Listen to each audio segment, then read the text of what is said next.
வணக்கம் மாணவர்களே, உங்கள் எல்லோரையும் ரோஜா தோட்டம் சேனலுக்கு அன்போடு வரவேற்கிறேன். மாணவர்களே, இன்று நாம் ஒருவன் இருக்கிறான் பாடத்தில் கேட்கப்பட்டுள்ள மதிப்பீடு வினாவிற்கான விடையை படிக்கலாமா?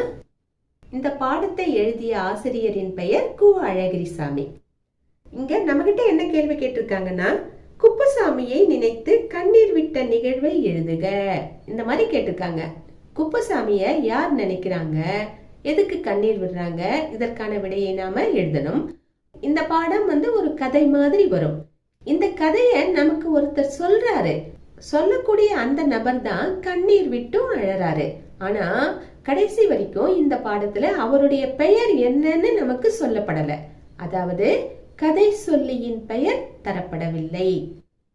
இப்ப வாங்க இந்த கேள்விக்கான விடையை நாம எழுதலாம். என்ன கேள்வி தரப்பட்டிருக்கு? குப்புசாமியை நினைத்து கண்ணீர் விட்ட நிகழ்வை எழுதுக. விடை எழுதுவோமா?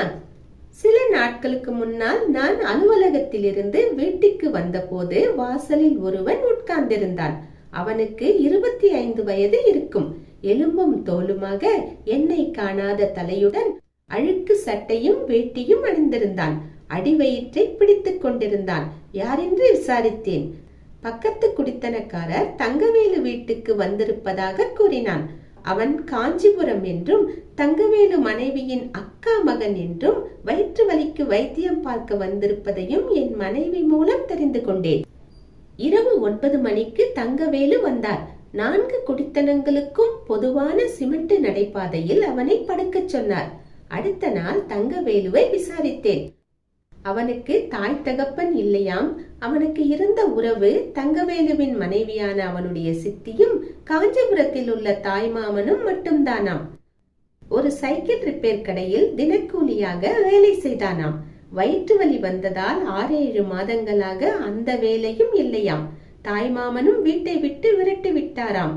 சென்னையில் வைத்தியம் பார்ப்பதற்காக சித்தி வீட்டிற்கு வந்துள்ளானாம். அவன் காதுபடவே அனைத்தையும் கூறினார். மொத்தத்தில் அவனுடைய வருகை தங்கவேலுக்கும் பிடிக்கவில்லை, அவன் மனைவிக்கும் பிடிக்கவில்லை, எனக்கும் பிடிக்கவில்லை. சீக்கிரமாக தொலையட்டும் என்று நானும் திட்டினேன். ஓர் அனாதையை இப்படி சொல்லக்கூடாது என்று என் மனைவி என்னை கண்டித்தாள். ஒவ்வொரு இரவும் அவனுடைய ஓலம்தான். 6ஆம் நாள் தங்கவேலு அவனை அரசு மருத்துவமனையில் சேர்க்க போவதாக சொன்னார். அதுதான் நல்லது என்று நான் சொன்னேன். அவன் கையெடுத்து கும்பிட்டு போயிட்டு வரேன் என்று கூறினான். நானும் சீக்கிரம் குணமாக வாழ்த்தி அனுப்பினேன். மனதில் நஞ்சை வைத்துக் கொண்டு பொய்யாக வாழ்த்தியதை நினைத்தால் வெட்கமாக இருக்கிறது. பெரிய பாரம் நீங்கியதாக தங்கவேலுவின் மனைவி என் மனைவியிடம் சொல்ல கேட்டேன். நான் சொல்ல நினைத்ததும் அதைத்தானே. அவனுக்கு மருத்துவமனையில் அறுவை சிகிச்சை செய்யப்பட்டது. அறுவை சிகிச்சை செய்வதற்கு முந்தைய தினம் எனக்கு விடுமுறையாக இருந்ததால் நான் வீட்டில் இருந்தேன். தங்கவேலு எங்கோ வெளியே போயிருந்தார். அவரின் மனைவியும் தம் 2 குழந்தைகளோடு பகல் காட்சி சினிமா பார்க்க போய்விட்டார். மொத்தத்தில் அவர்கள் வீட்டில் யாரும் இல்லை. அப்போது மத்தியானம் 1 மணிக்கு ஒருவன் வந்து குப்புசாமி இருக்கிறாரா என்று கேட்டான். அப்படி யாரும் இல்லையே, நீ யார் என்று நான் கேட்டேன். வயிற்று வலிக்கு மருந்து சாப்பிட காஞ்சிபுரத்திலிருந்து இங்குதான் வந்தார் என்று சொல்லிக் கொண்டிருக்கும் போதே என் மனைவி வந்து குப்புசாமின்னா மருத்துவமனையில் சேர்ந்திருக்கும் பையன் என்று விளக்கினாள். சென்னையில் உறவுக்காரர் வீட்டிற்கு வந்தவன் ஊர் திரும்பும் வழியில் குப்புசாமியை பார்க்க வந்தானாம். அவன் குப்புசாமி வேலை செய்த சைக்கிள் கடைக்கு எதிரே இருந்த விறகு கடையில் வேலை பார்த்தானாம். அவனுடைய பக்கத்து வீட்டுக்காரர் வீரப்பனும் குப்புசாமியும் நெருங்கிய நண்பர்களாம். வீரப்பன் வீடு கட்டும் மேஸ்திரியிடம் சிப்பந்தியாக வேலை செய்வானாம். குப்புசாமி நோய் காரணமாக வேலை இழந்திருந்த நேரத்தில் வீரப்பன் தான் சாப்பாடு போடுவானாம். கடன் வாங்கியாவது நண்பனுக்கு உதவி செய்வானாம். இப்படி சொல்ல சொல்ல குப்புசாமிக்கு இப்படி ஒரு நட்பா, அவன் உயிருக்கு இவ்வளவு மதிப்பு கொடுக்கிற ஆத்மாவும் உலகில் உள்ளதா என்று வியந்தேன். குப்புசாமி கிட்ட கொடுக்க சொல்லி வீரப்பன் ஒரு கடிதம் கொடுத்தார். அதோடு 3 ரூபாயையும் கொடுத்தார். இதை அவரிடம் கொடுத்து விடுங்கள். இன்னொரு சமயம் வரும்போது மருத்துவமனையில் போய் பார்க்கிறேன் என்றான். எதையோ யோசித்தான். உடனே தன் துணிப்பையில் இருந்து 2 சாத்துக்குடி பழங்களை எடுத்து கொடுத்து இதையும் கொடுத்து விடுங்கள் என்று கூறினான். குழந்தைகளுக்கு 4 பழங்கள் வாங்கியதாக கூறினான். அதோடு நிற்காமல் தன் பங்கிற்கு 1 ரூபாயையும் கொடுத்து குப்புசாமியிடமோ தங்கவேலுவிடமோ கொடுக்கும்படி கூறிவிட்டு சென்றான்.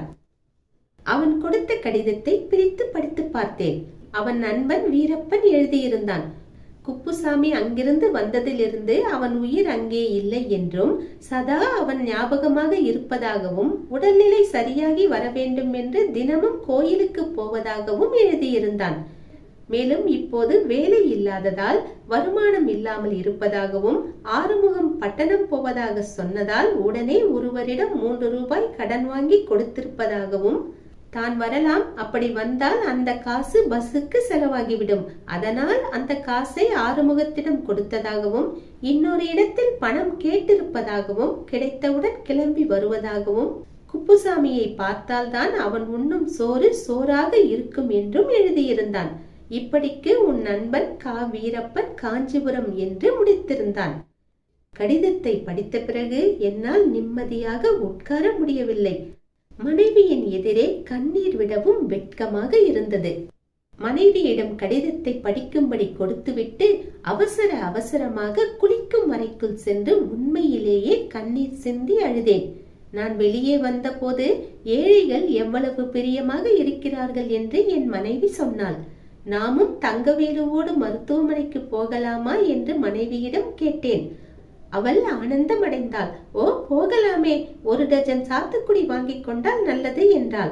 நானும் பழங்கள் வாங்க கடைத்தெருவுக்கு போனேன்.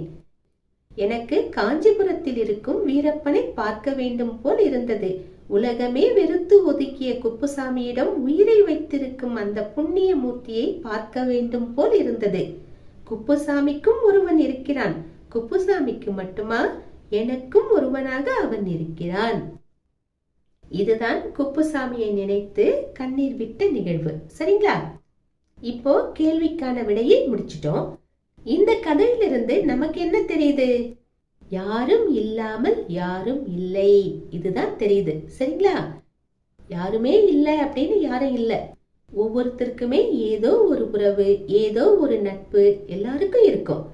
அதனால இவங்களுக்கு யாருமே இல்லை அப்படின்னு யாரையாவது பார்த்து நாம நினைக்க கூடாது. ஒருத்தங்க வறுமையா இருக்காங்க, நோயுற்று இருக்காங்கன்னும் போது அவங்கள பார்த்து நாம குறைத்து எடை போடக்கூடாது, அதாவது அண்டர் எஸ்டிமேட் பண்ணக்கூடாது. அதே சமயம் அடுத்தவருடைய பின்புலத்தையும் நாம பார்க்க கூடாது, அதாவது அவங்களுடைய பேக்ரவுண்ட் என்னங்கிறதையும் பார்க்க கூடாது. எல்லோருக்கும் என்ன மரியாதையை கொடுக்கணுமோ அந்த மரியாதையை கட்டாயம் கொடுக்க வேண்டும். பள்ளியில, வகுப்புல, ஊர்ல, நகரத்துல இது போன்ற பலரை நாம சந்திப்போம் இல்லையா? அப்பெல்லாம் அவங்கள நாம குறைத்து மதிப்பிடக் கூடாது. ஏனென்றால் நம்மை விட்ட மேம்பட்ட உறவுகளை அவர்கள் சம்பாதித்திருக்கலாம். நமக்குதான் நல்ல உறவுகள், நமக்குதான் நல்ல நண்பர்கள் அப்படின்னு நாம நினைக்க கூடாது. நம்மளை விட சிறந்த நட்புகளை, நம்மளை விட சிறந்த உறவுகளை அவங்க வச்சிருக்கலாம். அது நமக்கு தெரியாது, அவ்வளவுதான். அதே சமயம் இந்த பாடத்தின் மூலமா நாம இன்னொன்றையும் புரிஞ்சுக்கணும். அது என்னன்னா, நாம நல்லா படிச்சு நல்ல வேலை செய்து பொருளாதாரத்தில் முன்னேறினால் அடுத்தவர் வீட்டில் போய் வேண்டாத விருந்தாளியாக இருக்கும் நிலை வராது. நாம நல்ல நிலைமையில இருந்தோம்னா நாம பலருக்கு அடைக்கலம் கொடுக்கலாம். சரிங்களா? இப்போ குப்புசாமி வறுமையில இருந்தாரு, நோயுற்று இருந்தாரு, அவர்கிட்ட பணம் இல்ல, வசதி இல்ல. அதனாலதான் அவரு இன்னொரு வீட்டுக்கு, அவருடைய சித்தி வீட்டுக்கு வந்து தங்க வேண்டிய நிலை வந்தது. வந்த இடத்துல அவருக்கு சரியான மரியாதை தரப்பட்டதா இல்ல, அப்படிதானே? அந்த நிலைமை வராம இருக்கணும்னா நாம நல்ல நிலைமையோட வாழணும். அதற்கு நன்றாக படிக்க வேண்டும். மாணவர்களே, இன்று நாம் ஒருவன் இருக்கிறான் பாடத்தில் கேட்கப்பட்ட மதிப்பீடு வினாவிற்கான விடையை பார்த்தோம். நாம் வேறு பாடத்தோடு மீண்டும் சந்திக்கலாம். டாடா, பாய்.